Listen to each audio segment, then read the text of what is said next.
I knew that it happened. I never made that connection. It's been in my face this entire time. It's been in all our faces. Don Bradley. She wrote a book called The Lost 116 Pages. As an ex-Mormon atheist, I was studying the formal witnesses of the Book of Mormon. I don't understand what makes these guys tick. Did they see the place? Did they not see the place? Was this a conspiracy or not? It's deeper than that. We tend to look at the events of church history as if they were mundane events that don't have a meaning in themselves. Now, I had my own wandering in the wilderness. I did not understand the depths of what was there. He came up with this as a kid? For what reason? It became confusing intellectually to view things the way that I had viewed it. That I concluded as an ex-Mormon atheist historian, and nothing has changed my mind. We have better eyewitness testimony to Moroni and the plates than we do to the resurrection of Jesus, it seems. What were their motives? Who are they? Who were they? What shaped them? What were their values? Why did it even matter that it was these particular people? I would bet my life on it. I can't even think straight right now, man. I'm still stuck on the fact. Well, it gets much better than that. There's that clip, right? There's a clip of Alex O'Connor. He's on YouTube. Yeah, really young guy. It was on like YouTube. early 20s, Oh, he's but really he's like cool, so yeah. He's a young very, guy. very young, but very sharp. Very, I think, self-proclaimed atheist. I don't know if he's almost lately. It seems like but he's still pretty open-minded, and a lot of the topics that he. But anyway, he's being interviewed, and they said, "What church would you join?" And then he, if you were to become a Christian, what church would you join? Where would you join? And he pauses and he's like, Mormonism. And then they're like laughing, like, man, are you serious, Mormonism? And then he's just like, no, seriously. And then they're like, oh, he's serious. And so he mentions multiple things. And at the very last thing that he mentions, one of the last things he mentions is he says, we're not really sure of the witnesses of the resurrected Christ from the New Testament time, right?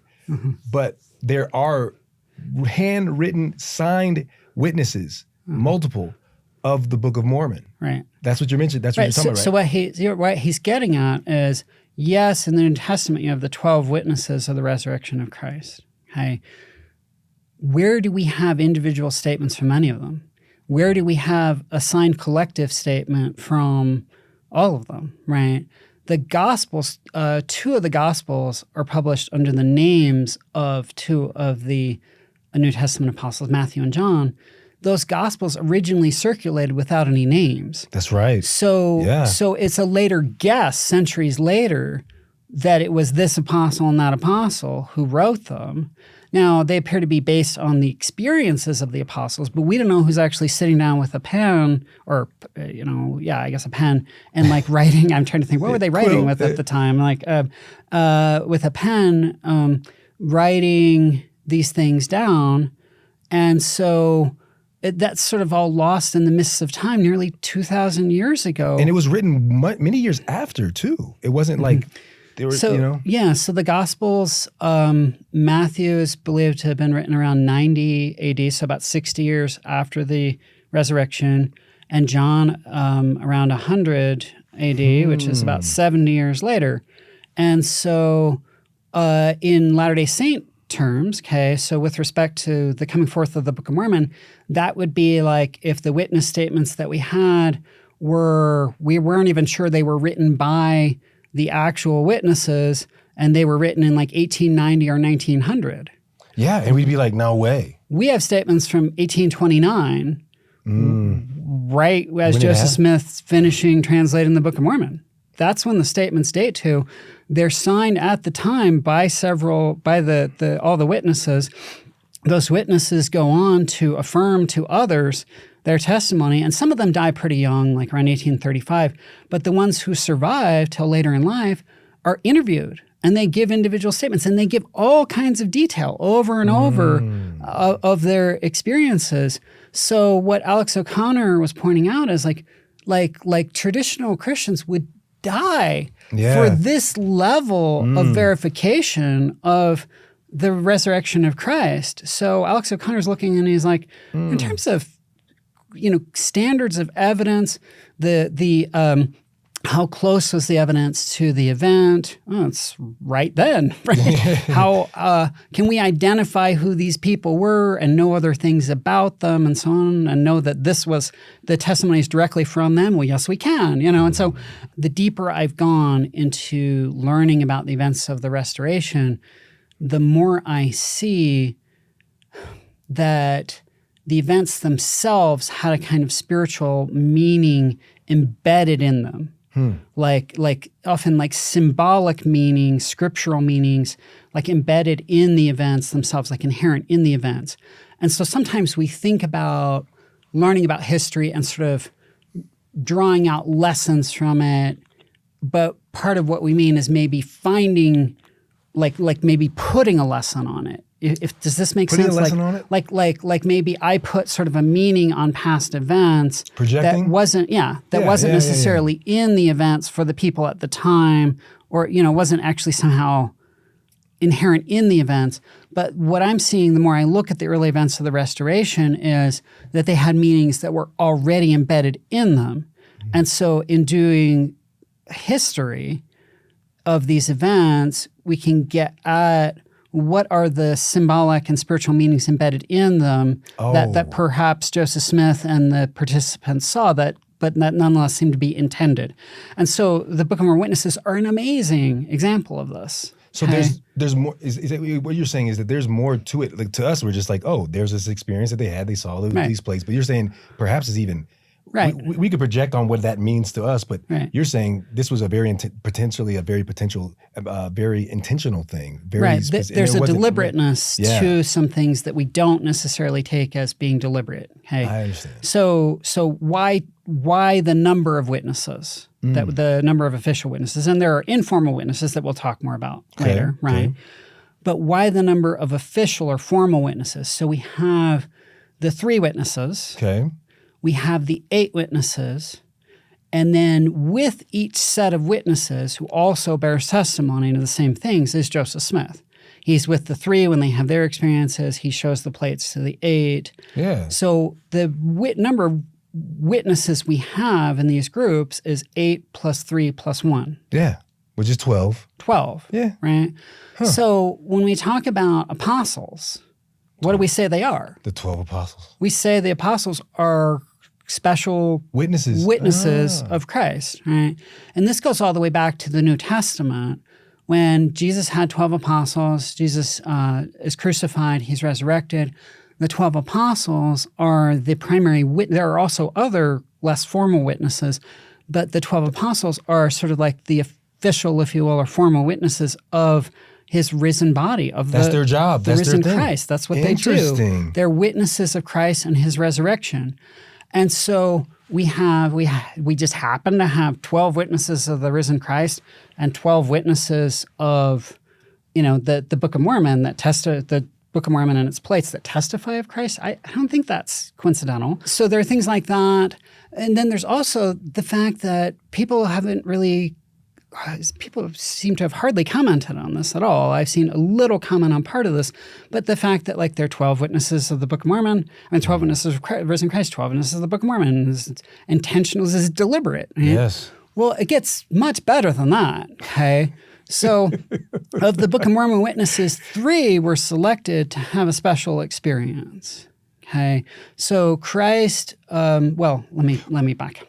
Well, let me back up for a second. Let me really clarify this. This Alex O'Connor, I think that we just must clarify that I feel like what I hear you saying is this is something that people should really take seriously, right? Yeah. Like that this is more than just, this isn't about Joseph. This isn't about, obviously he's a part of the process, but we're still at the point now where, yeah, we believe in Jesus Christ. We are Christian. We believe that.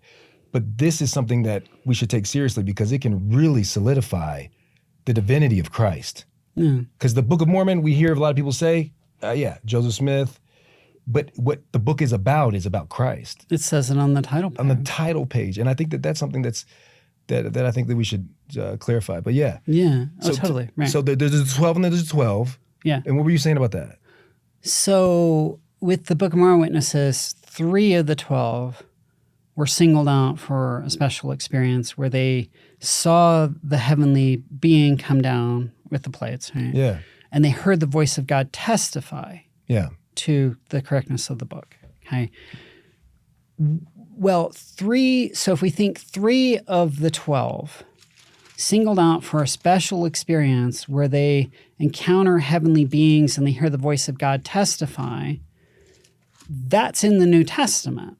Okay. Matthew 17. Okay. That is the Mount of Transfiguration. Yeah. Okay? Mm-hmm. Keep going. I'm just thinking about it. Christ takes 3 of the apostles, Peter, James, and John. So there are 4 people there altogether, but it's 3 of the apostles, right? He takes 3 of the apostles, Peter, James, and John, up on the Mount of Transfiguration, and they see heavenly beings, Moses and Elias. And the voice of God testifies, "This is my beloved Son, hear him." So the voice of God is testifying of Christ.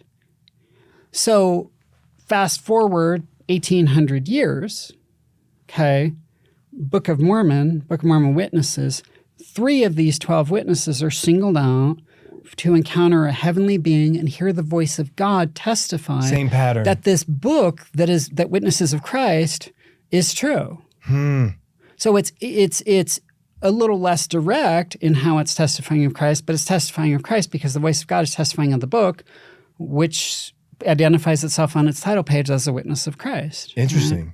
Right? So we can know that Jesus is the Christ, the eternal God, it says, right? And so are we supposed to think like coincidence? 12 and 12, 3 and 3, heavenly being, voice of God, heavenly being, voice of God. No, this is clearly deliberate. And so this is what I was saying earlier. We tend to look at the events of church history as if they were mundane events that don't have a meaning in themselves. We think, what's the meaning of the Book of Mormon Witnesses experience? Well, the meaning is there were plates. Okay, That's well, right. that is a meaning of the experience, okay, is to attest the tangibility that the plates were a material object, okay? But there's more, because on a symbolic level, what's being communicated to us is that this is like the witnesses of Christ in the New Testament, and this book is a new witness of Christ, and this is a new dispensation that's modeled on the New Testament dispensation. All those meanings and more are encoded into the very structure of the witness's experience. The fact that it's 12 witnesses, the fact that 3 are separated out for a special experience, the fact that that experience includes heavenly beings and the voice of God testifying. It's all right there woven into the experience. So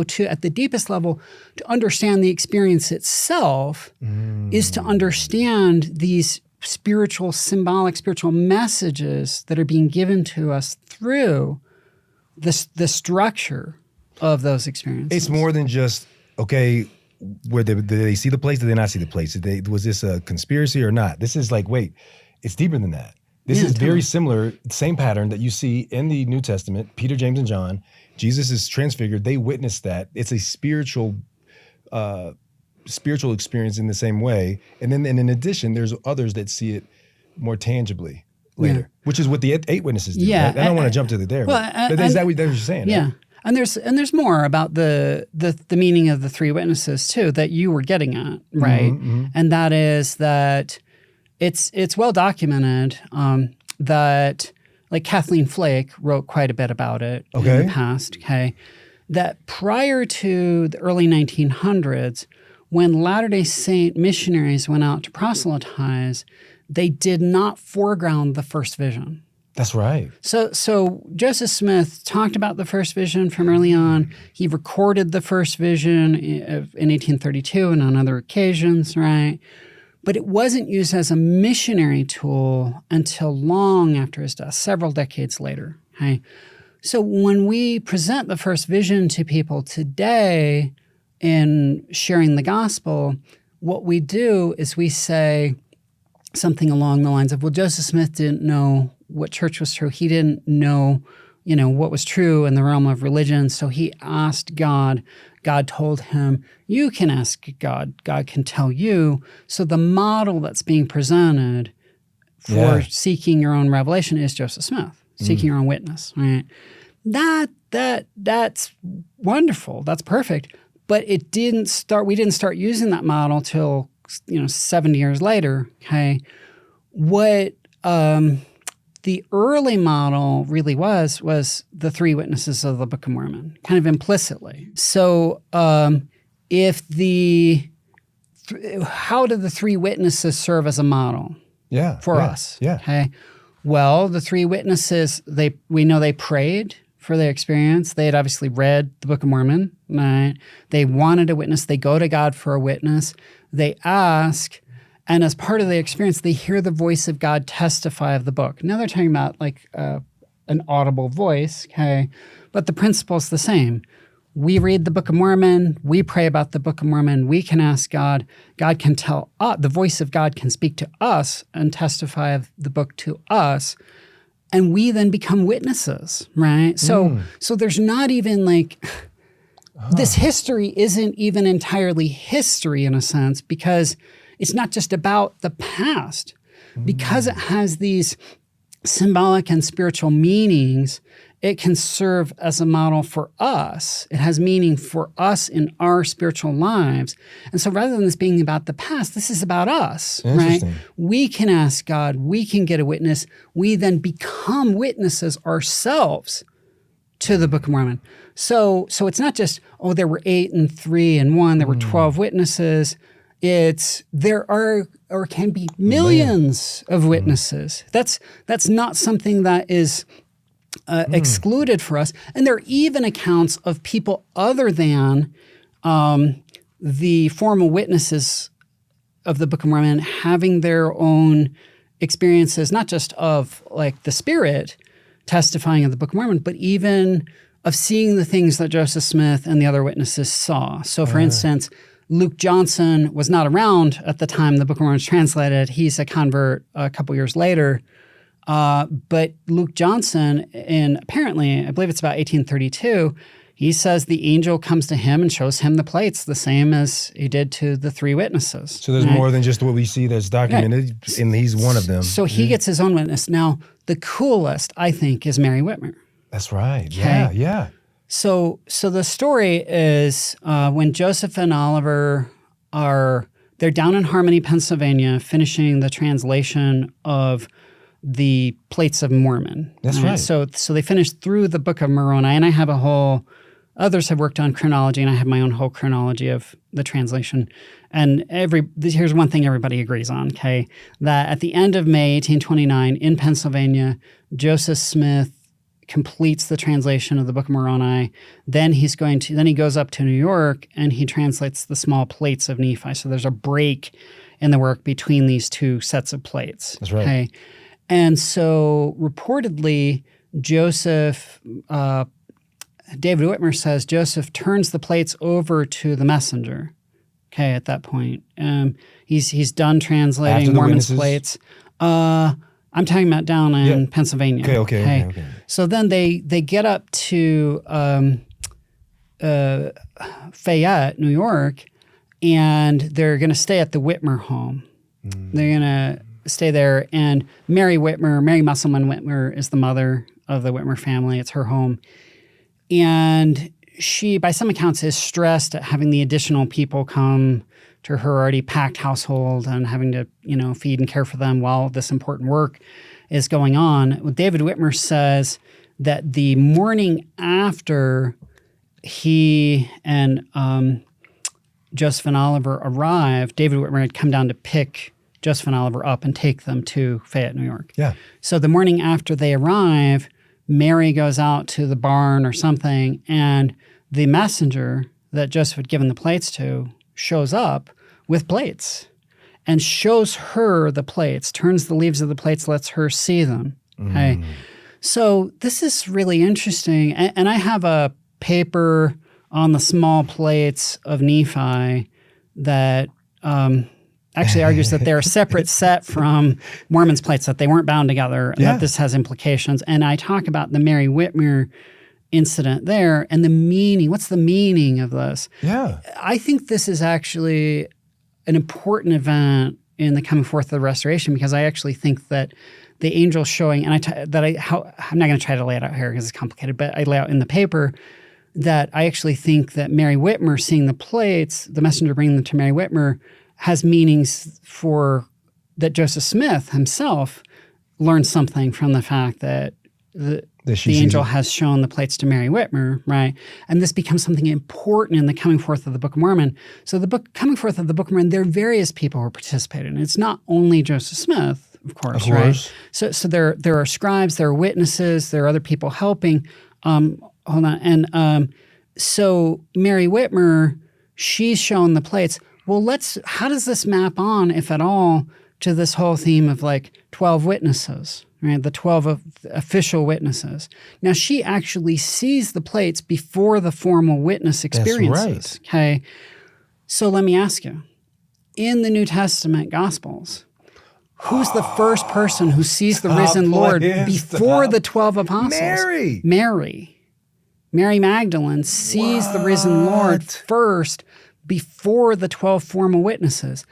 In the Restoration, Mary Whitmer sees the plates first before the formal witness experiences. So the pattern extends even beyond the formal witnesses to include the two Marys here. I knew of it. And her name's Mary. Her name's Mary. I knew that it happened. I never made that connection, ever. She also, by the way, happens to have sons named Peter and John, but, whatever. Like Mary, 2 of the 12. But Mary Whitmer, from your perspective, is seeing that potentially a similar pattern in the same way that you see in the New Testament of the witness of the restoration of the resurrected Christ. Yeah. But why was Mary Whitmer not one of the formal witnesses of the Book of Mormon?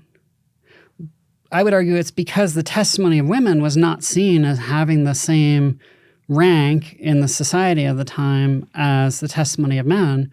That was the same thing in the time of Christ. That's actually one of the arguments that scholars use, that the Mary Magdalene must have actually seen the risen Christ and seen him first, because there's no way that people in New Testament times would make that story up, because the stories would actually be kind of embarrassing, because the testimony of women was considered to be dirt. It was not of value. So it would be like, you wouldn't make up a story, well, my schizophrenic brother, saw the plates. You wouldn't make that story up, because you'd know nobody would take that seriously. The only reason you would tell that story is if that's how it actually happened. Obviously, the testimony of women is actually every bit as good as that of men, but in the society of the time, it wasn't seen that way. So it's not a story you would make up. And it solidifies it even more. Right. So Mary Magdalene sees the risen Lord first. It's a story nobody would make up. Mary Whitmer sees the plates before the formal witness experiences for these 12 male witnesses. It's following the same, the pattern is following like lockstep on all these points. I can't even think straight right now, man. I'm still stuck on the fact, not only that it was before, I knew that it happened. I didn't realize the timeline. And it's in my face. It's been in my face this entire time. And it is the same name, man. I got goosebumps. I'm serious. This is insane. Wow. And you couldn't have made it up, because they would have never just outrightly just said that. Yeah. Right. In both cases. Right. It wouldn't make sense to make the story up. And this shows in part what this is demonstrating. And there's work that's being done right now on this here at Scripture Central recently, and some of the no-whys that have been put out, also by Amy Easton Flake and a co-author whose name I know and I'm forgetting. But they have argued that we've overlooked to some extent the roles of women in the restoration and the coming forth of the Book of Mormon. And now we're starting to recover that through things that are being put out, like I said, some at Scripture Central, some from these other scholars of women's history and so on. We can piece together the vital roles that women had here in the coming forth of the Book of Mormon, and the roles even that they had as witnesses. So, to go along with this, there were other informal witnesses of the Book of Mormon. Yeah. Emma Smith, scribe. Joseph. So I maybe should have brought my book to flash it here, because I talk about it. My book, I have this book about what we can know about the lost 116 pages of the Book of Mormon. It's called The Lost 116 Pages, Reconstructing the Book of Mormon's Missing Stories. Okay? And when I talk there about the coming forth of the Book of Mormon, I use the sources to show Emma Smith's role in the coming forth of the Book of Mormon. A lot of people don't know that on September 22nd, 1827, when Joseph is told, this is the time you got to be ready to actually get the plates, he's not told to go up on the hill by himself. He's told, you have to bring Emma with you. That's right. They had recently married. You have to bring Emma with you in order to get the plates. So she goes up on the hill with him. She is there to get the plates. He then hides the plates in a hollowed out log, and they go back to the Joseph Smith Sr. and Lucy Mack Smith home. And then he goes up later and brings the plates home because they're afraid that there are people spying on them who want to steal the plates. And there are. There are people who try a number of times to steal the plates. And it's like big hunk of gold. They're like, we want that. So he gets the plates and hides them and then goes back by himself. Right. I never knew that. But when he comes home the first time with Emma, he doesn't have the plates with him, but he has the interpreters, right, which are like glasses, right? And he takes the interpreters and he hands them to his mother and lets her examine them. And she talks about this in her personal history, her memoir. And she doesn't say they were covered up with anything. Like he also lets her handle the breastplate that they attached to. The interpreters were not covered. The interpreters, she doesn't say they were covered. They were presumably not. She says he handed them into my hands and I examined them and she describes them. She also says he handed her the breastplate, but that, she says, was covered in a thin muslin handkerchief where she could see the gleam of the metal through it. So there she could see it mostly, but not 100%. But based on her description, it seems like he hands the interpreter straight into her hands. Then the rest, Joseph Smith Sr. Actually gives a description of the interpreters too that suggests maybe Joseph let both his parents see and handle them. Okay, the whole Smith family handles the plates. Now they handle them in a cloth or under a box. Yeah, I mean in a cloth or in a box. And so Joseph comes home the night that he goes and retrieves the plates from the log, hollowed out log. He brings them home. He's chased by three men who are trying to steal the plates from him. He gets home. He doesn't try to come to the front door because he thinks they'll be waiting, watching the door. He comes to a side window. He hands the plates in through a window wrapped up. Okay. And apparently the wrapping comes off the corner of one of the plates, and Josiah Stoll says a year or two later that he saw the corner of the plates. Okay. And the other members, Stoll and the members of the family, they're allowed to handle the plates, but they're not allowed to see them uncovered, okay? Emma later says that Joseph made no attempt to conceal the plates from her. So she and Joseph, 40 days after he gets the plates, a symbolic time frame of like testing, okay? He's allowed to leave when people have been trying to steal the plates for 40 days, right? He's allowed to leave New York, and I talk about all this, like I said, in my book, but he's allowed to leave New York and go down to Pennsylvania where her family is, and they work on the translation together. That's right. So we actually know that she was the first scribe. And how do we know it? Because she tells us some of what they were translating, and it's stuff that would have shown up in the first part in the book of Lehi in the Lost Pages. Okay? So she says, Joseph originally couldn't pronounce the name Sariah. Well, the name Sariah occurs in 1 Nephi, but by then, Joseph had already encountered the name several times.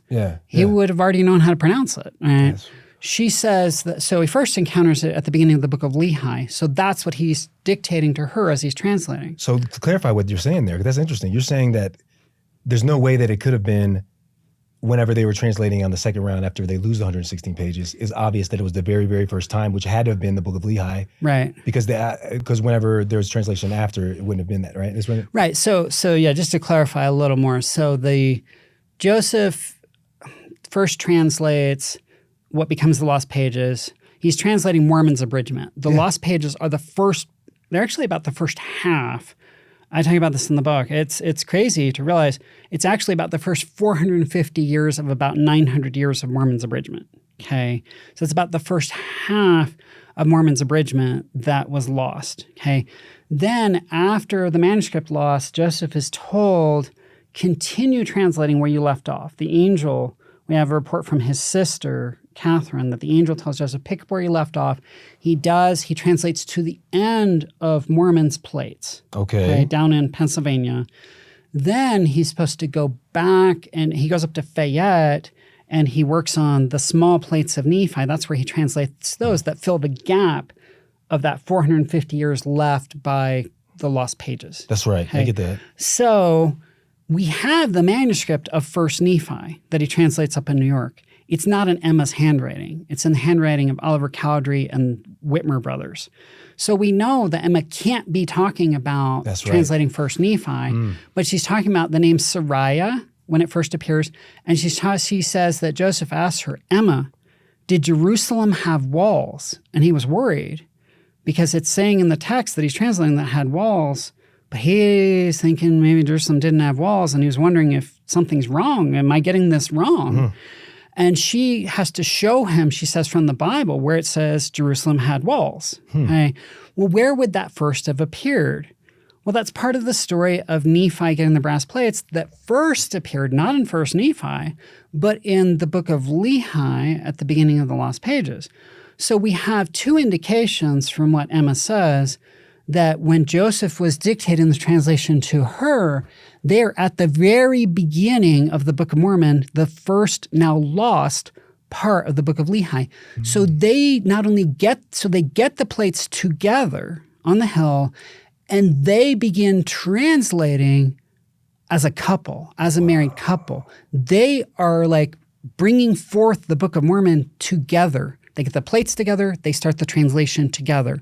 While they are doing this, so this is a team effort, husband and wife, male and female. This is not just a guy, right? This is one guy. This is beautiful. Right? Okay. So, and this was by divine design. The angel tells Joseph, you have to bring Emma in order to get the plates. You can't do it without her. Right? And so while they're translating and together, and then while he's translating with other scribes later, she says that Joseph made no attempt to conceal the plates from her. They would just be wrapped in a simple cloth sitting on the table.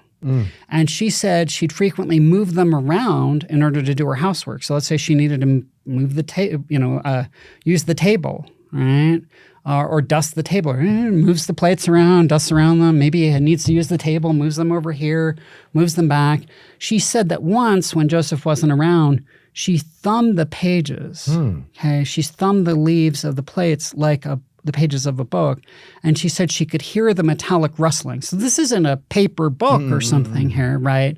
She can hear the clanking of the plates as she thumbs the edges.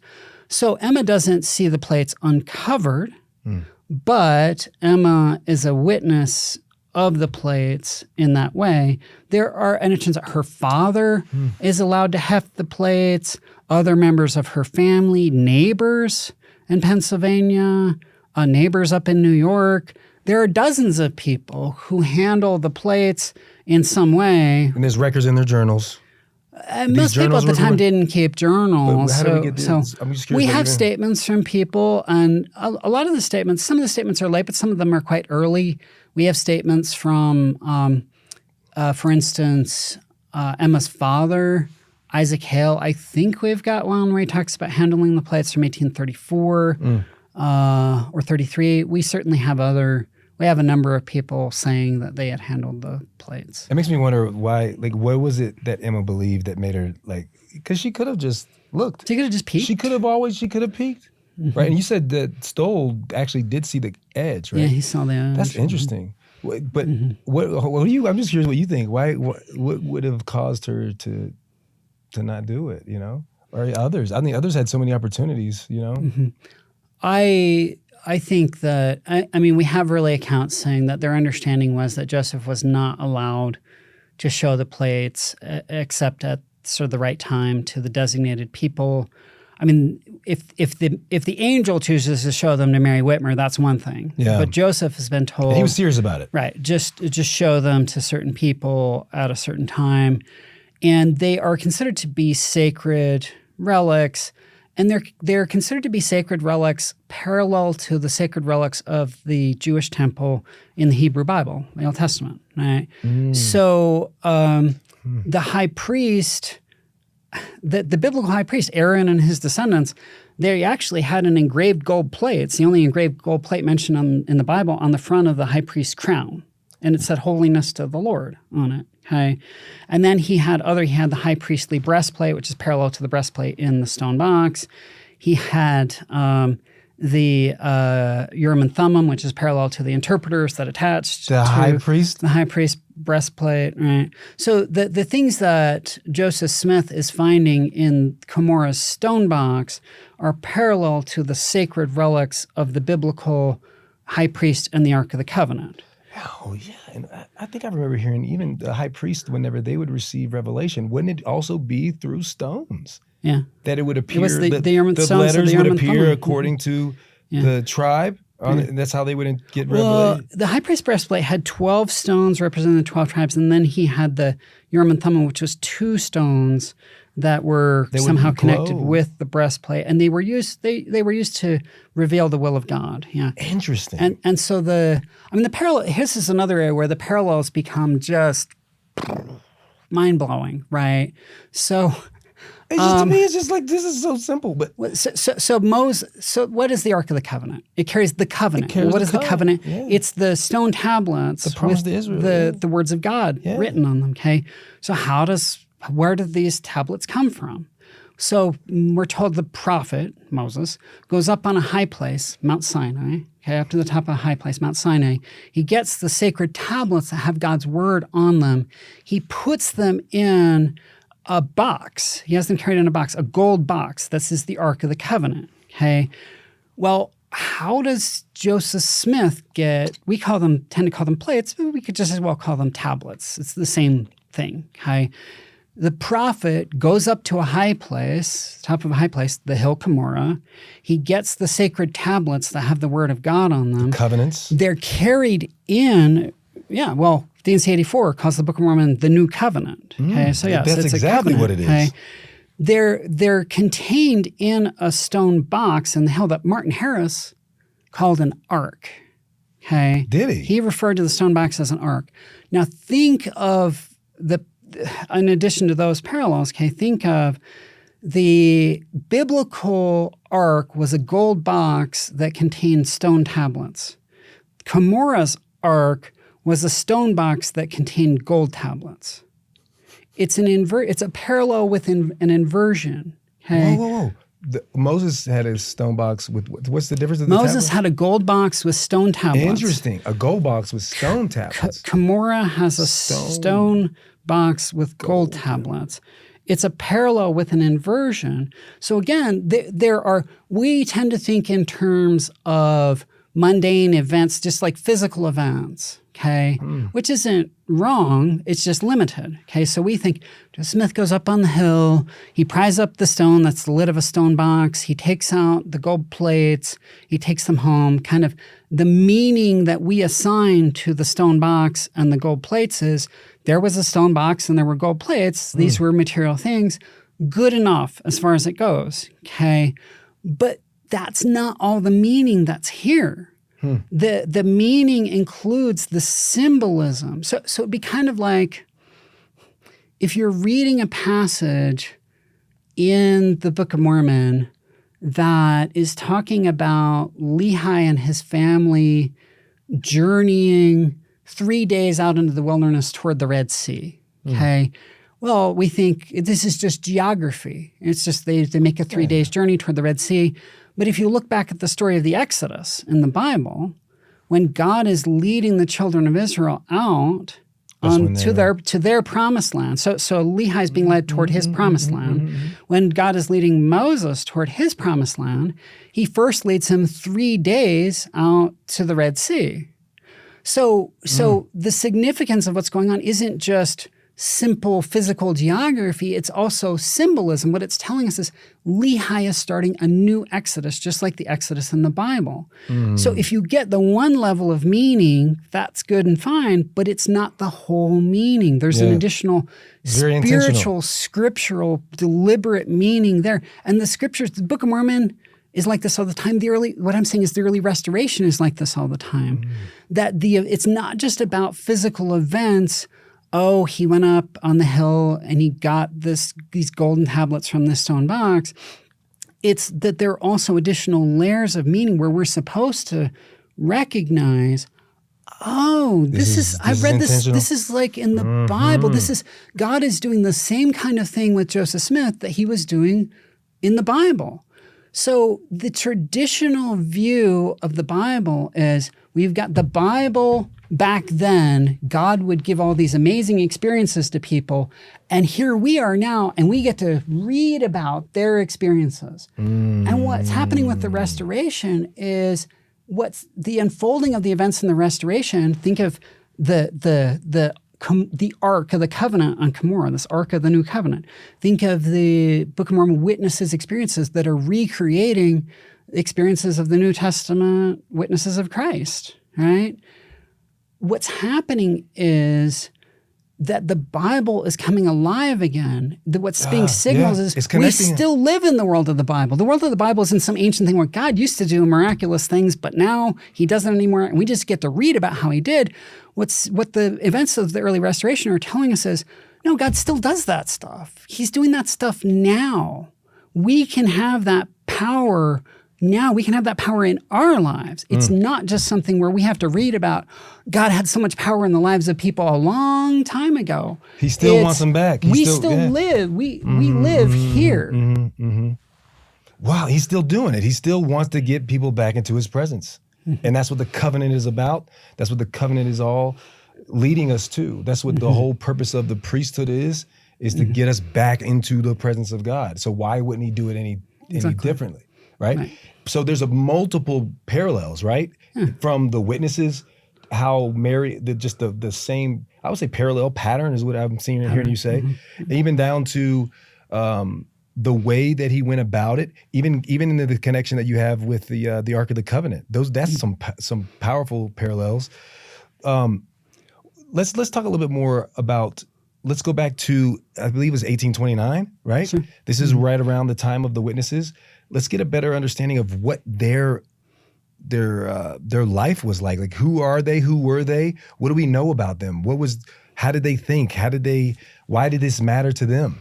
Why did it even matter that it was these particular people that were chosen? What experiences did they face? Because you had Joseph, he's holding on to this, I wouldn't call it a secret, but this very sacred thing. It's very heavy to hold alone, literally.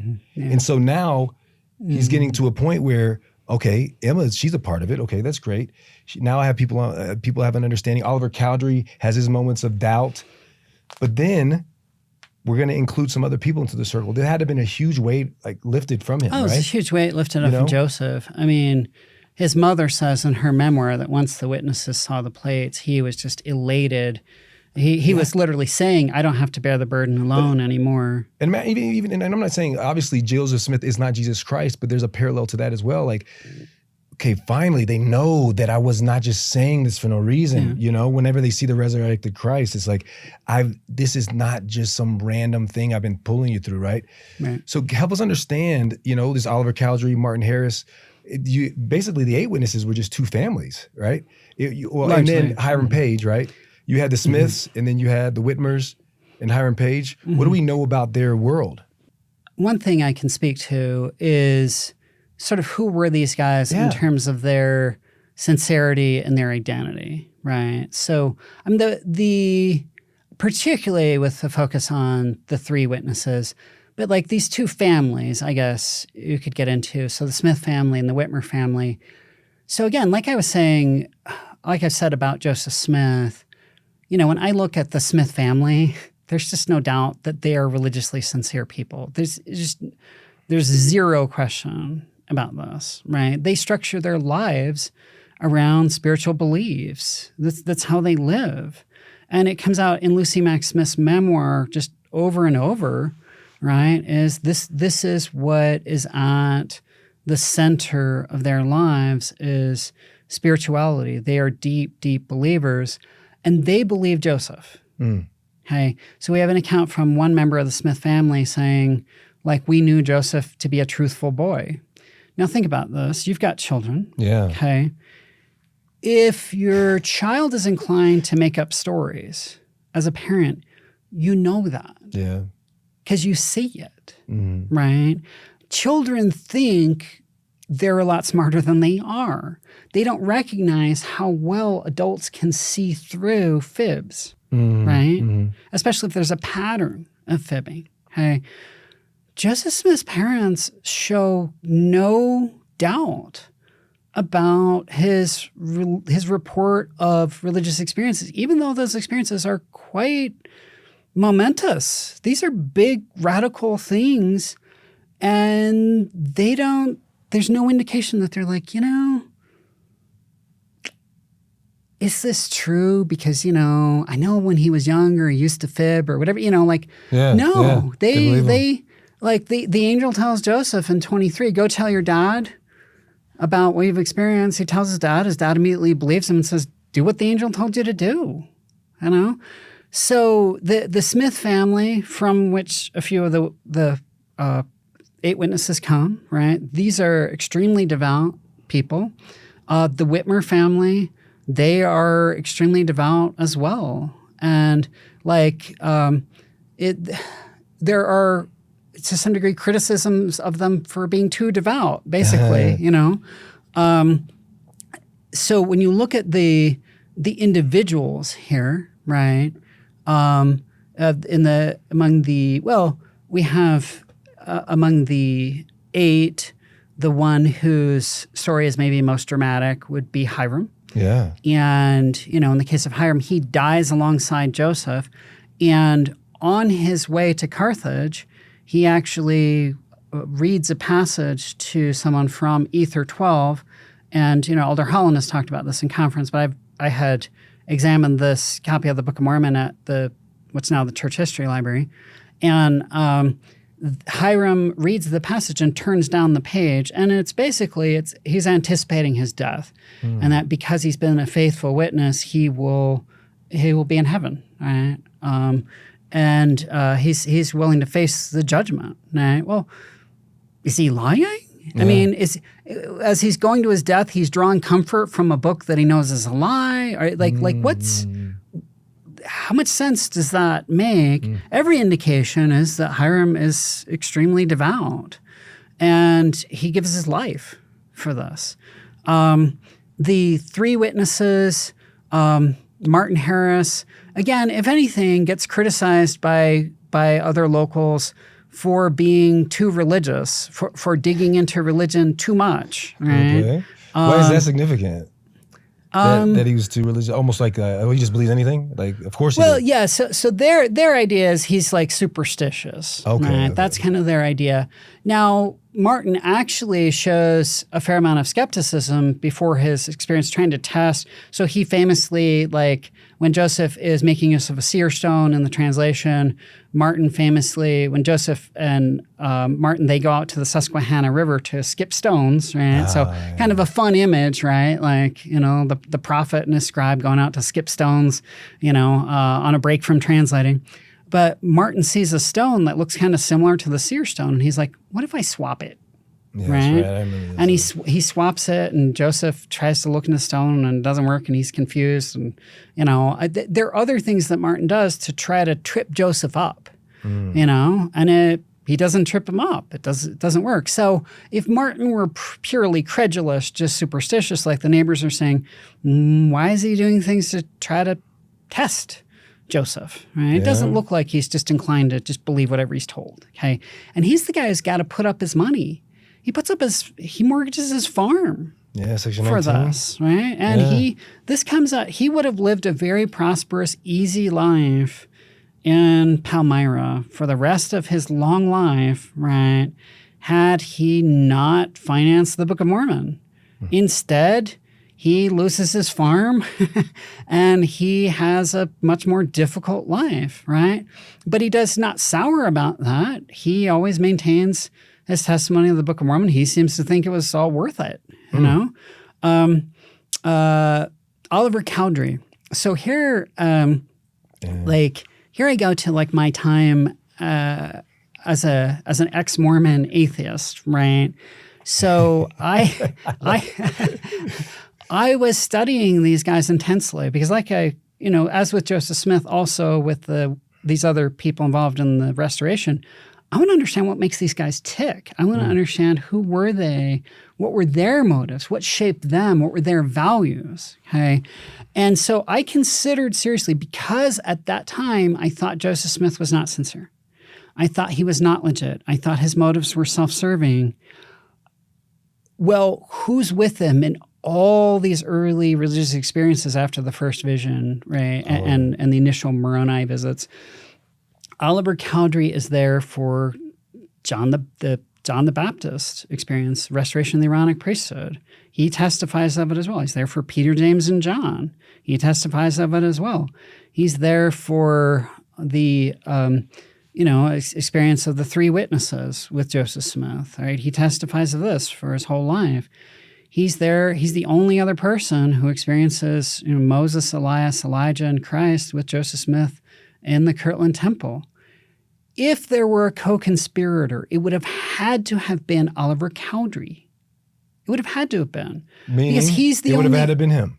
Because he's the only other one who's saying, yeah, all these experiences of angels happen. He also... Right?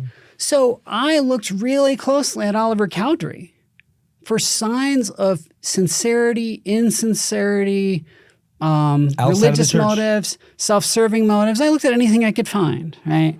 And one of the things and everything that I saw indicated Oliver Cowdery was sincere, everything. So as the text, and I have papers on this, so I'll write about it in detail. Okay. And we might even be able to do an episode on it or something, okay? Yeah. But one of the things I've looked at is I've created a detailed translation timeline for the Book of Mormon. Okay. So I can identify, in some cases, the exact day on which Joseph Smith translated a certain chapter of the Book of Mormon. And I believe I can identify within 3 days on either side when he translated every word of the book. Okay. So then I've looked at what else was going on at the time. What's going on around the translation? What are the other revelations Joseph's receiving, and where do those fall relative to, when he's translating which part of the Book of Mormon? So, for instance, D&C 11, a revelation for Hiram, comes while he's translating the end of the Book of Moroni, and we can tell because there are a number of distinctive phrases used in Moroni 7 and 10 that some of which aren't used anywhere else in the canon except in D&C 11. And we know Hiram was down around that time, going down to Harmony to visit Joseph before Joseph moved to Fayette. Okay, so we can create a timeline. Okay, and so then using that timeline, I try to see how are people reacting to the unfolding text of the Book of Mormon as Joseph Smith is translating and dictating it. Well, the main guy who hears the translated text, he's there to hear it, is Oliver. He's in the room. He's the scribe for most of it. So then I looked at how does it impact Oliver? And what I'm seeing is Oliver is believing all of it, and he's acting on it. He's making changes in his life based on it. It's even helping to prepare him for spiritual experiences like Joseph and Oliver's experience of John the Baptist. If Oliver were a conspirator with Joseph, if Oliver knows this isn't legit, Joseph's just making this up and I'm helping him make it up, he's not going to be hanging on every word and absorbing into his identity and his life and his spiritual experiences. This guy is sincere. He is not a conspirator. Okay. So I came to see that while I was outside the church, while I was not a believer. I thought, this guy, Oliver Cowdery, he's 100%. He's 100% in. He's 100% a believer. And I came to also be a deep believer in Oliver Cowdery's integrity. And that would get into events of the 1830s and so on. But Oliver Cowdery was a great man. Okay. I got goosebumps. Oliver Cowdery was amazing. I have the highest respect for Oliver Cowdery. I did then, I do now. Okay. Wow. I have not changed my mind about Oliver Cowdery's sincerity since I first saw that, going back a long time now, okay? Same thing with David Whitmer, okay, with the other witnesses, okay? And I'll highlight here David Whitmer, okay? So David Whitmer, he's the one who lives by far the longest of any of the witnesses. He lives until think it's 1887. Wow. And so because he's the last witness, early on, people don't get it. They don't realize, all these witnesses, all these guys from the early restoration, they're mortal. They're going to die. And we need to get their testimonies while we can. So the witnesses who die in the 1830s, nobody's interviewing them to get their testimonies because they're not thinking. We tend to not think historically. We tend to not think in our own lives. Yeah. I got to record this now because someday this is going to matter. Mm-hmm. So when I was a kid, there would have still been soldiers around. They would have been really, really old, but from World War I when I was little. Yeah. And it never occurred to me as a kid, I should talk to somebody who was in World War I, right? Never occurred to me. Experience. But with my kids, I've had them talk to veterans who were in World War II because I know they're not around for long. And I want my kids to be able to remember and tell their kids, right? People didn't get this, okay, until the witnesses all started dying off. So when it was just Martin and Whitmer. David, people started suddenly being like, we got to talk to them. I want to hear their testimony. And David outlives Martin, so he gets interviewed dozens and dozens of times, okay? His testimonies are consistent, okay? And when David Whitmer is interviewed, we have this amazing account that he's visited by a Latter-day Saint from Utah. David was outside the church, okay, but still maintained his testimony. He's visited in the Midwest by a Latter-day Saint from Utah.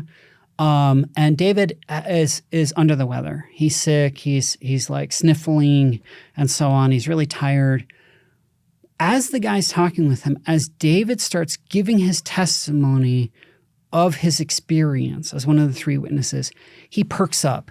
He sits up straighter. His voice gets stronger. The sniffles stop. It's like he's gotten younger. Right. And he gives his testimony of the Book of Mormon. He comes alive giving that testimony. How old is he? He's in his 80s. 80s. Wow. Okay. And so this is not some casual thing for David Whitmer. This is not part of some conspiracy. This is at the core of who he is and what he knows. This has become who David Whitmer is as a person. Who is David Whitmer? He is a witness of the Book of Mormon. That's who he is as a person. That's who he has become. And so the sincerity of the witnesses, absolute. They're absolutely sincere. Well, I mean, you have David Whitmer. He started his own religion, right? His own church, Restoration right? Church. But that brings to the question that I think that's on a lot of people's minds, I'm sure, that are listening or watching this, right? Majority of the witnesses, many of them, is it all? At some point, were outside of the church. And Martin Harris was at his death, am I right?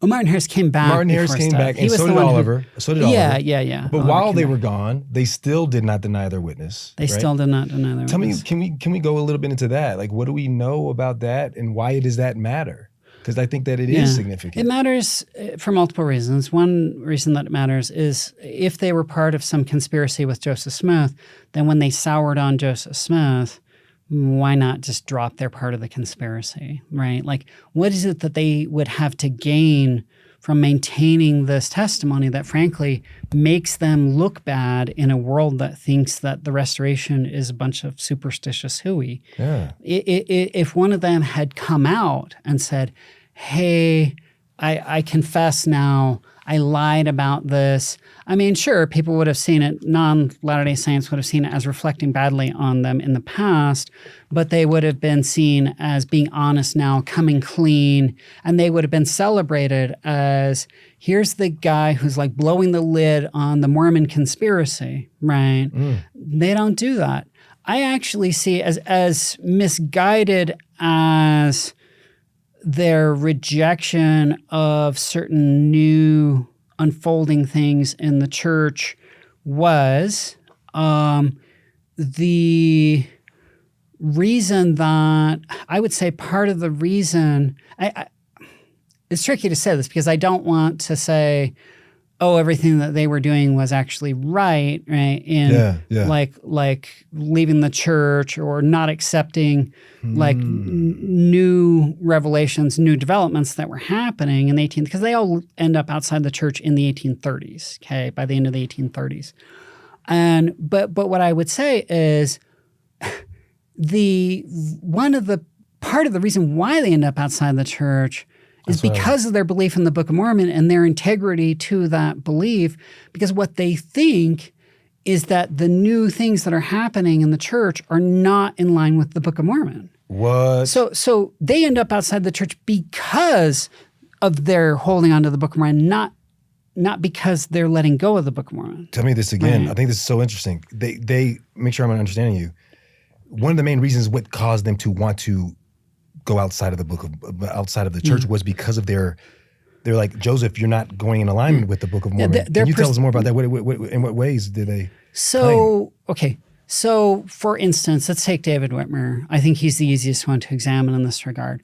So, when early in the Restoration, when the church is first formed, the image that they have of what they're doing is, we are restoring New Testament Christianity. We're restoring the New Testament church. And that's something we say now, right? Yeah. But we also say more than that, because we say we're also restoring things from the Old Testament. We restore things from the whole Bible, right?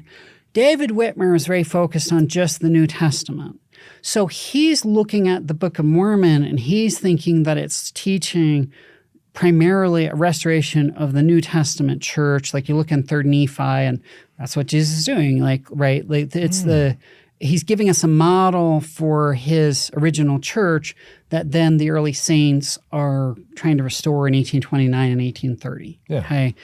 So as new offices started to be added to the church that were not mentioned in the Book of Mormon. That are mentioned in the Doctrine and Covenants, the Revelation. Okay. Right. Okay. They're mentioned in the Bible. They're mentioned in the Doctrine and Covenants, new unfolding revelations. But David Whitmer's like, nah, I don't buy that. That's not what it's. The church in the Book of Mormon, the church in 3rd Nephi has, and the Book of Moroni has teachers, priests, and elders. It doesn't have deacons. It doesn't have high priests. It doesn't have 70s. It doesn't have patriarchs. As the church structure becomes more elaborated in the Restoration, David's looking at it and he's like, but that's going more and more away from what's in the Book of Mormon. Now, it happens to be going more and more in favor of what's in the Bible. Yeah. Okay. But David's just looking at the Book of Mormon. And so the more the church develops, the more David's looking at the Book of Mormon and saying to himself and to others, but I think we're supposed to just stay with this. So if David Whitmer's a conspirator, if David Whitmer knows Joseph Smith just made this up, I'm just backing him up in what he made up, but I know it's not true or whatever, then why is he going to alienate himself from the rest of the community by sticking exactly to this? Well, plainly, he absolutely believes this. He absolutely believes it. I never thought of it that way. So the actual... Yeah, even more solidified of what you said before. Because of what they believed in the Book of Mormon is what caused them to, in David Whitmer's case, because they're holding on to the Book of Mormon and thinking that you can't add too much. Maybe that's the way I put it. Yeah. You shouldn't be adding too much to what's in the Book of Mormon is what they think.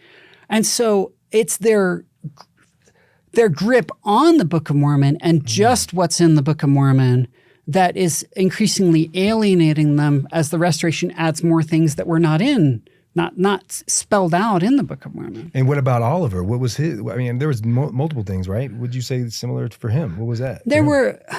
Oliver's a more complicated case, and there were a variety of things. But in Oliver's case as well, it appears that he is attached more to the way that things are spelled out in the Book of Mormon. And as Joseph is restoring more things that are, let's say, like from the Hebrew Bible or things like that, those raise more questions for Oliver. And that gets into a lot of complexities, because issues like plural marriage come in here and other things. And the story of Joseph and Oliver's relationship is a tragic one that I've written about, right?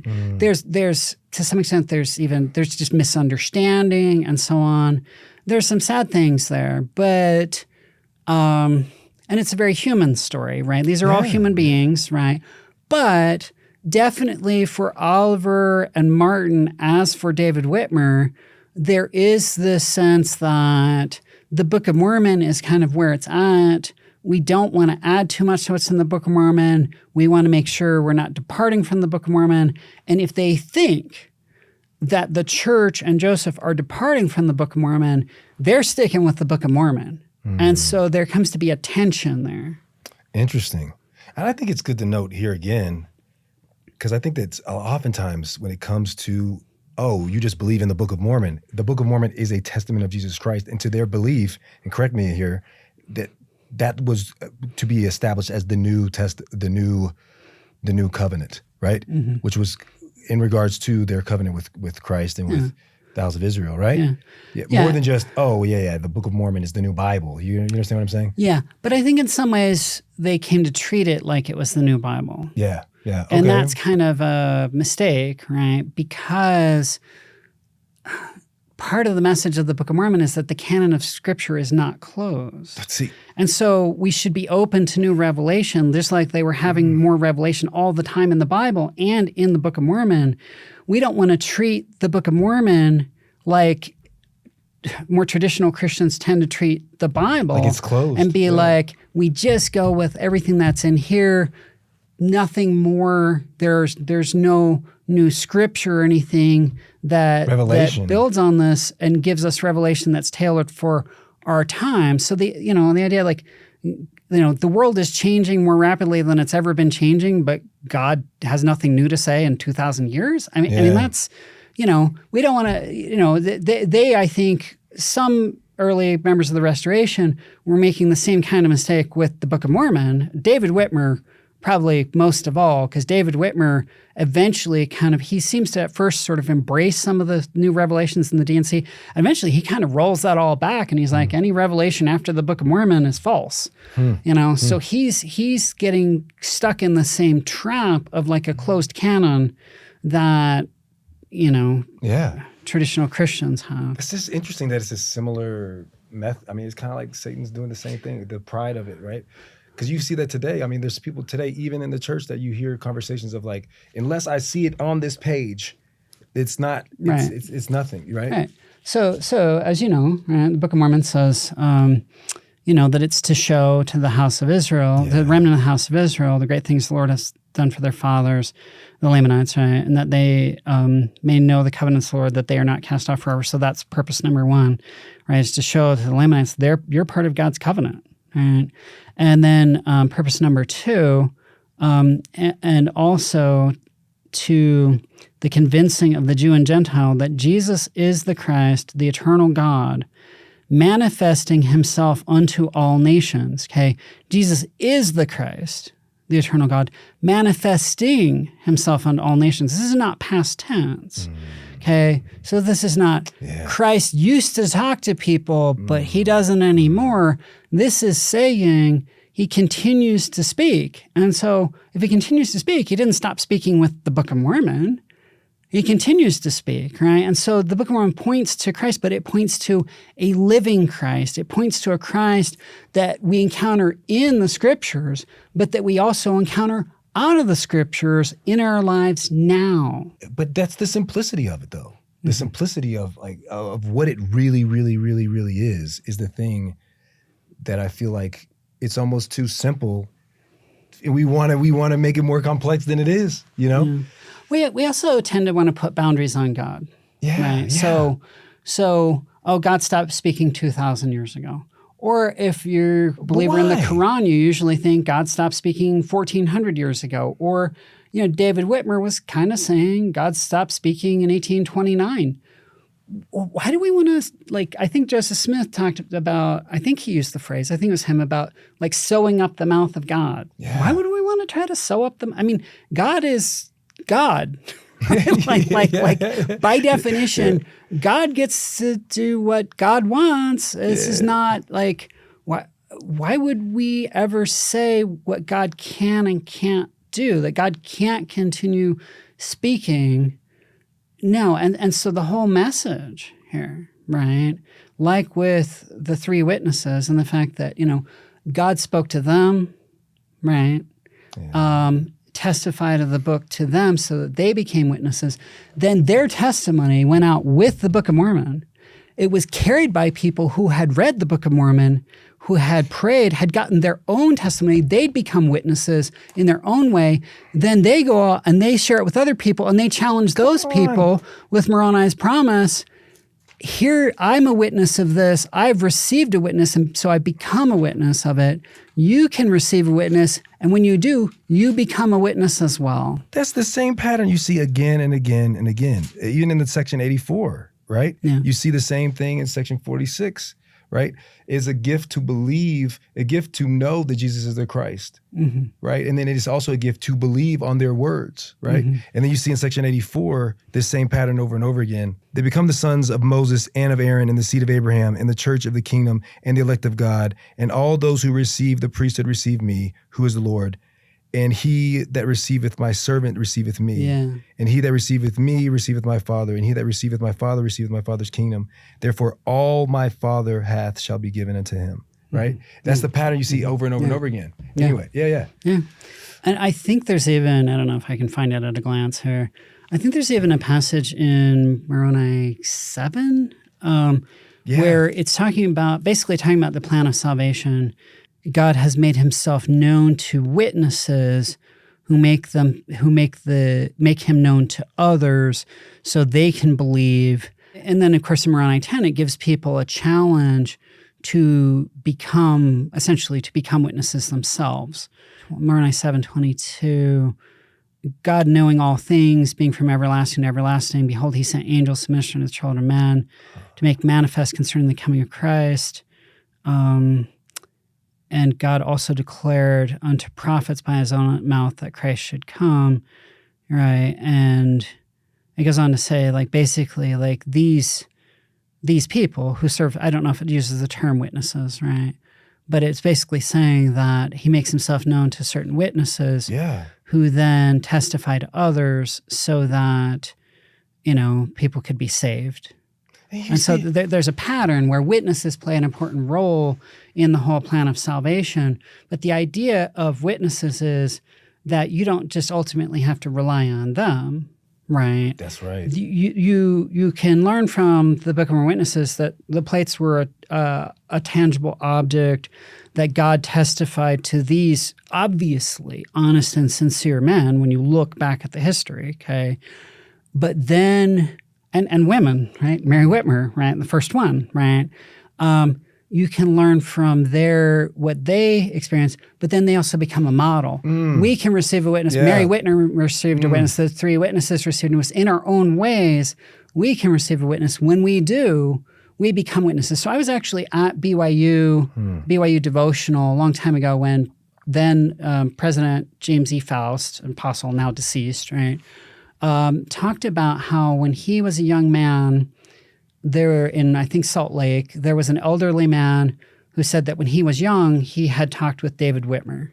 And David Whitmer had told him of hearing the voice of God testify of the Book of Mormon. And he had told him that the Book of Mormon was true and that he was supposed to bear witness of that to others. And they said the man told James E. Faust that David Whitmer told his testimony to him and said, he needed to get a witness, and then he needed to go and bear his testimony to others. When this man was old, he told young James E. Faust this, right? Same thing. So James E. Faust got his own witness, and then he told us in this BYU devotional, right? So there were just three steps there between me and the voice of God, right? Now we read about it here. Is it really, three though? Because it was because the invitation is really for them to then get it from him directly, I know what you're saying. Well, what I'm saying is we have it here in the scriptures, but we also have it by word of mouth, right? One person testifies to another who then that person gets their own testimony. They pass that testimony on to someone else. What I'm saying is there's a larger pattern here. Yeah. And ultimately, we are challenged to get our own testimony. We are challenged to become witnesses. Who are the Latter-day Saints? How do we define ourselves? When somebody becomes a Latter-day Saint, how do we describe that? We often say they got a testimony. When someone stops being a Latter-day Saint in their beliefs, what do we say? We say they lost their testimony. Every month we have testimony meeting, okay? Part of what it is to be a Latter-day Saint is to be a witness of God at all times and all things and all places. Exactly. It's even in the baptismal covenant as it's laid out in Mosiah 18 is we are covenanting to comfort those who stand in need of comfort, mourn with those who mourn, bear one another's burdens as Christ bore our burdens, and to stand as witnesses of God at all times and in all places throughout till we die. Until death. The symbolism there is of that baptism is like dying. And so it's even the act of the death of baptism is representing in part that it's representing death and resurrection, but it's also representing that part of the promise that you promise you will be a witness of God at all times and in all places until you are dead as to the mortal body. And so we are called to be witnesses. That is part of who and what we are. This is part of what it is to be a Latter-day Saint. I just think I love the parallel because the pattern that you said from the very beginning of what happened to these 12, we know if you include Joseph, right? In section 17, that's the promise that he gives them. He invites them, he commands them to be a witness of it. Yeah, and he says, wherefore, and I think this is so powerful for us to think that for us, if you have received the same power and the same faith and the same gift like unto him, and if you do these last commandments of mine, which I have given you, the gates of hell shall not prevail against you, for my grace is sufficient for you, and you shall be lifted up at the last day. And I, Jesus Christ, your Lord and your God, have spoken it unto you, that it might bring about my righteous purposes unto the children of men. Yeah. But that's the promise that we receive when we become witnesses of God at our baptism. Obviously, it's not just these golden, these plates of gold, right? It's him. Yeah. It's what it witnesses of. Exactly. Is what our covenant is about. Oh, exactly. Yeah. We're supposed to be witnesses of him. And the Book of Mormon witnesses, the three witnesses are not just testifying, they're testifying of the plates, but they're testifying of an angel. They're testifying of the voice of God. They heard God's voice. They're testifying of God. Yes. And they're witnesses of God. And they're testifying that the voice of God confirmed this book. But what does the book itself say it's about? It says it's to show you that Jesus is the Christ, the eternal God, manifesting himself unto all nations. So to accept the witness of the book is to accept a witness of Christ. It's all pointing to Christ. It's not ultimately about the book, right? Because like we were saying earlier, the whole idea of it is that God keeps speaking even outside of and after the book. Yeah. So it's pointing us to him. It's not that the book is just pointing us to itself. It's not just self-referential like this. Yes, of it's course. Pointing us to itself to point to him. Yeah, third Nephi, over and over again. Nephi in the book. When you hear the voice of God, you rarely even hear his voice in Scripture. What is he always saying? Behold, my beloved Son, in whom I am well pleased. Behold, my beloved Son. Yeah. Hear ye him. Right, exactly. Again and again and again. Exactly. Right? Exactly. Wow. Yeah. So is there anything that you can think of that might cause people to say, okay, well, yeah, okay, witnesses of Christ, these witnesses, they had their personal witness. Is there anything that you feel that might be more challenging that people are like, well, yeah, but what about that? I mean, one question that the questions of whether the witnesses were sincere have been raised, whether they were part of a conspiracy, right, which we've already addressed. They just were hallucinating, right? Yeah. Was it just a hallucination? I mean, if they were hallucinating, it would have had to have been a group hallucination, right, which would be hallucinating the same thing at the same time, you know? And that would only account for, even if you posited that, that would only account for the 3, wouldn't account for the 8, right? So an argument has been made recently that maybe the 8 witnesses' experience was just visionary like that, just visionary like that of the 3, right? So the argument is, well, the 3 just had a vision and the 8 just had a vision, right, too. And so some of the historical sources are used to try to argue that, but when you look at this idea actually first emerged in the 1830s with people saying, well, maybe the 8 just saw them in vision, when there was like after the Kirtland apostasy, and then in Missouri, there were, with the persecutions there were more people like falling away or dissenting. And so Hiram Smith was told that people were saying this, and Hiram's response was, I have only 2 eyes, I have only 2 hands, and I've seen with these eyes and I've handled with these hands, right? Mm-hmm. So what he was trying to say is it wasn't some separate set of spiritual eyes or something. It's these eyes I saw. So he was denying that it was a vision, okay? We also have an account late in life, the most detailed account of an interview with John Whitmer, where John Whitmer is asked, did you see the plates covered up? And he said, no, Joseph handed them uncovered into our hands. So there are complexities of argument here that people can make, right? But when I look at, I actually, this might sound funny. What do you mean? When I was outside, when I did not believe, I was outside the church, I was examining one of these arguments that the 8 witnesses' experience was visionary, and I just didn't make sense to me. I started looking at their own statements, and I thought, no, that's not what they're saying. They're making very naturalistic claims. So if you look at the testimony of 8 witnesses, it doesn't mention anything supernatural at all. The testimony of 8 witnesses doesn't actually mention God. Doesn't mention angels. It says Joseph Smith showed us these plates, and then it describes what was seen. Okay?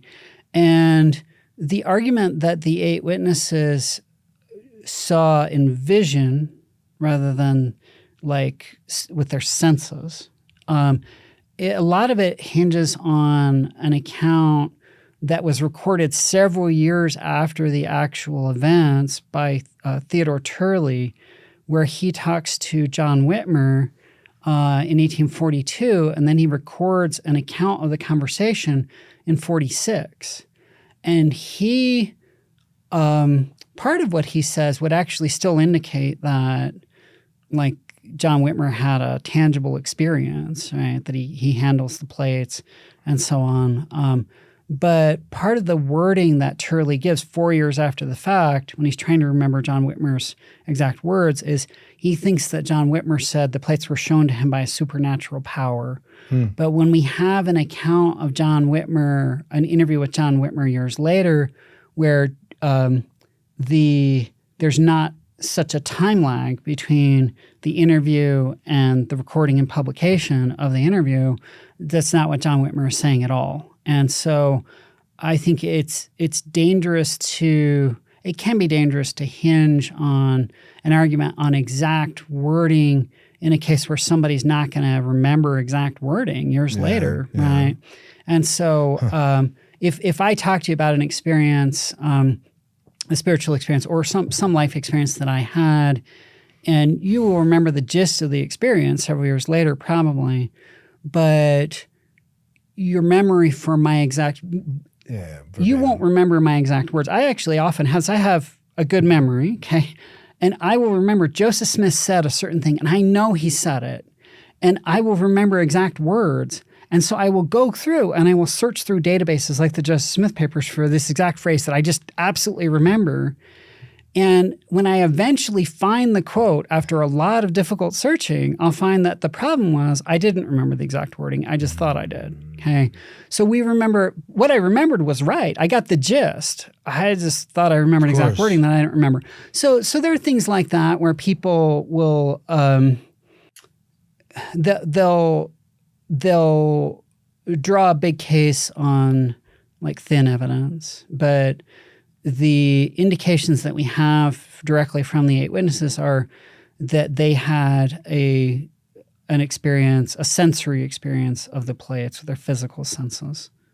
Were there any people that were not members of the church that felt them? Yeah. Yeah. There were? There were lots. For those people, they were in a cloth. Okay. So Emma's father, Isaac Hell, says he was allowed to. He might have hefted them in the box. Some people were allowed to feel them wrapped in a cloth, and some people were allowed to like heft the box. And they like there's documentation that they said that Did they believe that they were they were plates or they did. Yeah. And they never got baptized. Oh, they never got baptized. We know that Joseph Smith had to have had an object, physical object, that had the dimensions, the basic dimensions that he said the plates had, because we have other people saying that they felt them and so on and saying what the dimensions were. Interesting. And so, there's all these things indicate there's a tangible object. And there are even non-Latter-day Saint scholars now, like the very prominent scholar of religion, Ann Taves, who does history of religion and cognitive science of religion. She embraces that there was a tangible object. She questions the nature of the object. Okay, right. That's fair. So, what was it really? But the lines ancient up plates, or could it have been? Could there have been some complex way in which Joseph Smith understood the object to be a sacred object, like the sacred plates, but it wasn't really ancient gold plates that he had found? So it's interesting, though, that even there you have the embrace of the idea of a tangible object, and that has been the direction that I've seen across time for non-Latter-day Saint interpreters. Is it's in the direction of saying, clearly there was a material object, then just questioning the nature of the object. So this seems to be becoming a pretty wide consensus. Is there's a material object there. It's basically the size that Joseph Smith said the plates were. You've got, people like Emma, thumbing the edges. So there's something in there. It's not like a solid block of something. It's like a stack of plates of some sort, right? Because she thumbs the edges and hears them clank. Yeah. So, there's a lot of different things that you could say. This is one of the ones that, I don't know, that holds up pretty much. Just the fact that there were other people who can contest that it was also a physical object, whether it was used the way, that it was divine or whatever, right? Mm-hmm. It may be a question, but what for you, what piece of evidence, what physical or spiritual that you would bet your life on, that for you, and because you spent some time outside of the church as well, and you came back, and maybe even a way to say it that way, that if you wish you knew then, right? If there's a piece of evidence or even an experience that you wish you had, that you would bet your life on. I know that I believe these witnesses because of what? What would you say that it would be for you? Ultimately, for me, that would come down to my own. So, well, let me separate the historical from the personal, spiritual, right? Okay. So, if what I don't think you're asking a historical question here, could be, or yes and no. Saying for you personally. It could be historical or personal. So in terms of history, what I would say is the absolute sincerity of the witnesses. I just don't, based on the pattern of their own lives. And Oliver Cowdery is the one who stands out the most for me. Okay? Oliver. Because Oliver is the one sitting there with Joseph taking dictation, right, as Joseph translates. And Oliver, and again, it's to lay this out is complex, and you and I can talk more about maybe doing a video that would go into some of the evidences on this, okay? But Oliver Cowdery, as he listens to Joseph dictating the translated text of the Book of Mormon, it appears it really deeply impacts him. Second, if he's a conspirator and he knows Joseph Smith's making the book up, that's not what's going to be happening. He's not going to be like hit like viscerally. It's not going to transform him to hear what he knows is fraudulent. He wouldn't make changes in his life. Right, that's not what's going to happen. So Oliver Cowdery is absolutely 100% sincere. And I say that I'm saying just as a historian, that I concluded as an ex-Mormon atheist historian, and nothing has changed my mind. I see that more and more. Okay. So in terms of like intellectually, I'll bank on that. I would bet my life on Oliver Cowdery's religious sincerity and his sincerity about the Book of Mormon and his experiences. I would bet my life on it because that is how solid the intellectual evidence is on that. Okay. Yeah. I would bet my life on that. Now, you bet your life on it. I would literally bet my life. I mean, I'd have to have something big to bet on to bet my own life, but but yes, yes. So, but in terms of like my own embrace of the Book of Mormon, okay, what we talked about in our previous interview, right? What led me back to the Restoration is partly like it was stuff in the history initially, right? But it was ultimately the spiritual power of what I was finding. It was the spiritual power of what I was seeing in the first vision and the Book of Mormon as I started making connections. And that also made me think, well, if this guy's a fraud and he's like a teenager when he's coming up with these powerful stories of his visions, and they have all these connections with like visions in the Bible, kind of like the parallels we were talking about with the witnesses to the New Testament and the stone box in Cumorah to the biblical Ark of the Covenant. There are all sorts of connections in the first vision. His first vision has all sorts of complex and beautiful and profound echoes of the experiences of Moses and the experiences of the apostles and others in the Bible, right? And I saw that and I thought, so like a 14-year-old who like isn't really sincerely religious, like came up with all this complexity and power. And it looked like, and I saw things that portended the Nauvoo endowment, right? That we talked about before. And I'm like, there's like a ritual structure to aspects of Joseph Smith's own first vision experience. When we look at all the accounts, he came up with this as a kid? For what reason? Like he doesn't even institute the endowment for over 20 years afterward. I'm supposed to believe that he's thinking ahead over 20 years and like, I'm making up this story now, but someday, 20 years plus, 20 years is forever when you're that age. Like I'm gonna come up with a ritual. This is gonna be the basis of a ritual. And so a lot of it became confusing intellectually to view things the way that I had viewed it, but more so even there was a spiritual power to what I was seeing.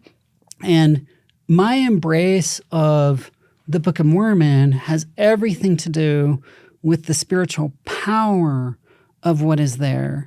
So I know that I'm a historian. I'm very much into studying the past, obviously, right? And I use evidence to do that. And so I know that with the Book of Mormon, obviously there's value in looking at historical evidence regarding it, and people look at evidence to find an ancient American setting for the book and so on.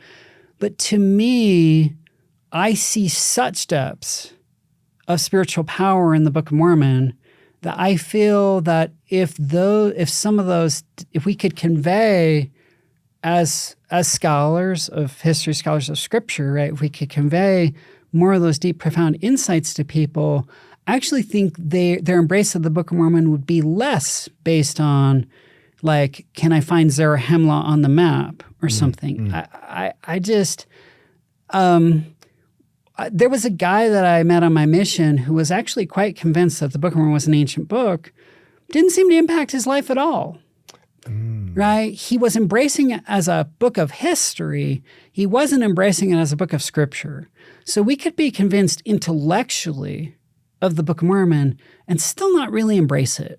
Right? You can know, but not live it, believe it. Right. Is that what you're saying? And so I see, so let's take the covenant of baptism in Mosiah 18. Yeah. Okay. So I recently was asked, months ago, I was asked by the Journal Interpreter, Journal of Latter-day Saint Scripture, to do a Christmas essay.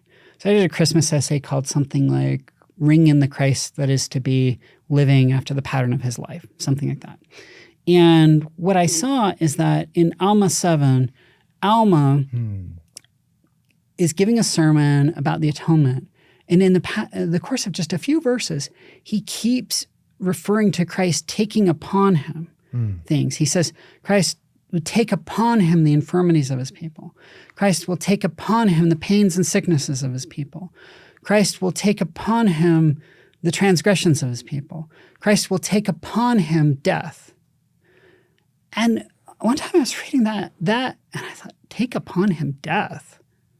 That's a weird phrase. Like, you and I are someday going to die, and when we do, is anybody going to say, he took upon him death? They're not. You never hear that about anybody. But that's what it's saying about Christ. Well, why? Why does he take upon him death when we don't take upon us death? It's because he didn't have to die. For him, it was voluntary. He took it upon himself voluntarily. Willing. We have to die.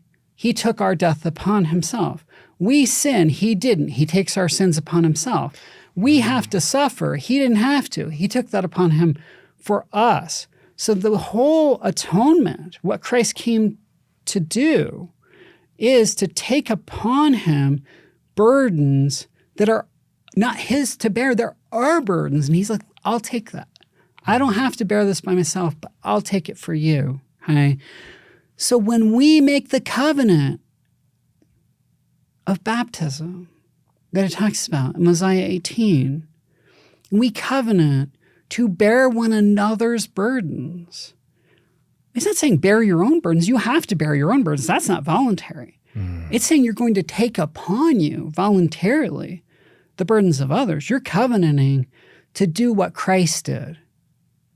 So when we are baptized, we are covenanting to live after the pattern of what he did.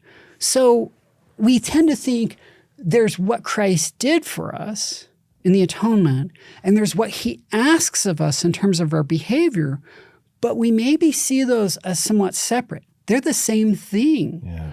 What Christ did is the model for what Christ asks us to do, what he asks us to covenant to do in his church, his body, his community, right?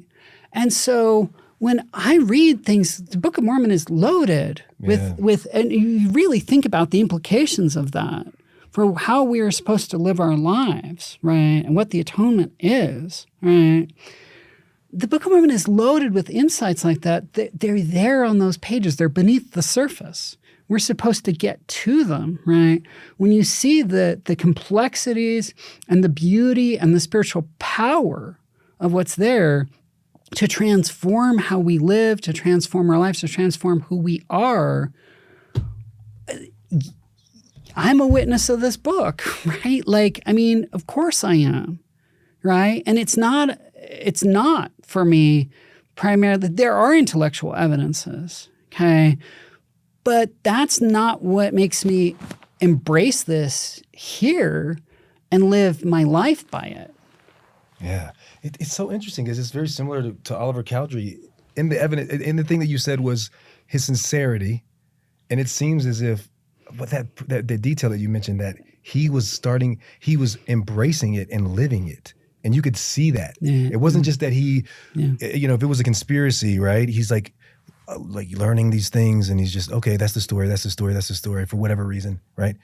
But he's like, this is so powerful to me that I'm going to do something different in my life. And I feel like that's what you're saying in your own personal life. Yeah. As you study it, every page, what is it, like every 2.5 words, is it right? Or verses is about Jesus Christ, that he is manifesting himself unto to you, right?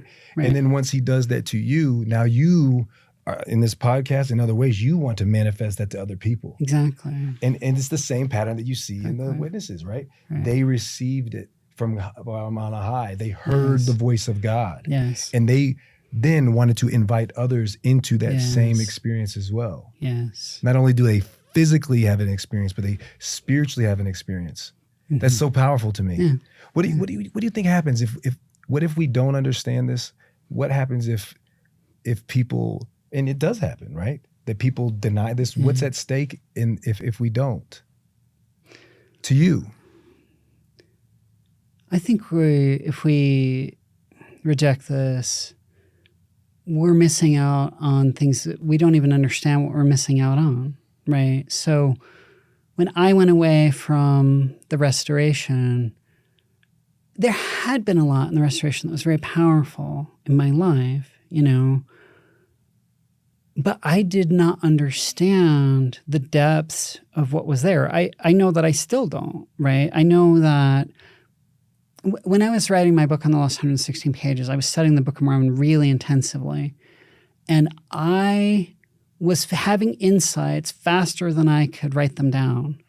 And I suddenly had the thought, I'm going to spend the rest of my life studying this book, and I am never going to get to the bottom of it. It is a bottomless well of insight, right? And so to leave that behind, I think people don't even begin to comprehend how much they're leaving on the table. It's like God has given you all this spiritual wealth, and you're like, no thanks. I don't want it. It's because we don't understand what it is. If people understood, I don't think they would do that. And so I think that for us to get into the Book of Mormon deeper, right? So the solution with questions that people have about the Book of Mormon is not to go more on the surface. It's not to draw back. It's to go deeper.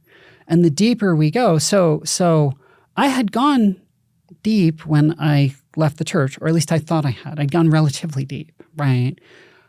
But as I kept going deeper, it drew me back in, right? And it drew me in completely, right? What I was telling you about Alma 7, about the atonement, like how it talks about Christ taking upon him these various things for us, and then like connecting that with Mosiah 18, bearing one another's burdens, right? That helped me understand the gospel of Jesus Christ better on a much deeper level. It helped me to understand living my life in a Christ-like way much better than I did before. So for Christians, more generally, I've been a non-Mormon Christian. I mean, part of my path back to non-Latter-day Saint Christian, part of my path back from atheism, I didn't just go straight from atheism back to the church. I reconverted to Christ, right? But there are insights I didn't have that I have now, like this one, right? I got it from the Book of Mormon. Right? I understand the gospel of Jesus Christ significantly better because of the Book of Mormon. So no, let's not leave the treasures here behind. The treasure here. So there were people, who were trying to steal the plates, but they misunderstood what the treasure was here. The treasure wasn't the plates. The treasure is what was in the plates, right? And so let's not get stuck on the surface, right? Let's go to the substance. There are lots of stacks of gold all over the world. There's just one of these, right? To me, I can't even, I don't think that we could express this enough, because, and I think that it's important to declare to anyone who's hearing this or seeing this, that when we say we believe in the Book of Mormon, we're saying we believe that it witnesses of Christ. When we say we believe in the Book of Mormon, we're saying we believe that Jesus Christ is the Son of God, and that he continues to witness to his children, his people, and he can continue to witness to us. And that's why we believe both of them. It's even prophesied in the Old Testament that they'll be one in the same hand. to be a witness, that by 2 to 3 witnesses shall every word be established, right? Yeah, right. We actually believe this. You mentioned this already before. Like, how do you live your life now because of what you believe? And how could other people live differently if they actually do embrace that what these witnesses are saying is true? Yeah. Obviously, this has drawn me back into the restoration. It has changed my life substantially, right? So I had my own wandering in the wilderness, right? And for a while, life didn't have an ultimate purpose to me. I did not see, I had individual purposes that I was living for, but I didn't see a larger ultimate purpose behind things. It makes an enormous difference, right? Having a sense of purpose. And the restoration, the Book of Mormon, and then the larger restoration, they give us an ultimate purpose. They tell us who we are in relation to God, right? And they tell us that we can become like God, that this is the purpose of our existence, right? Is to do exactly that. And what does that mean, right? Well, in some ways, it means living after the pattern that Christ showed us, right? So like what we've talked about here with like bearing one another's burdens, right? And recognizing what does that look like day to day? What does that look like in how I live my life more broadly, right? How much am I thinking just about myself? How much am I thinking of others? And what does it, learning by practice more and more, what does this mean, and then having my life hopefully be a witness of the profound truths that are here. That's so beautiful. Look, it's always a pleasure. It's always it's a gift to be able to have conversations like this. And I love the depth that you've brought to us. The Book of Mormon is a witness and a testament of Jesus Christ.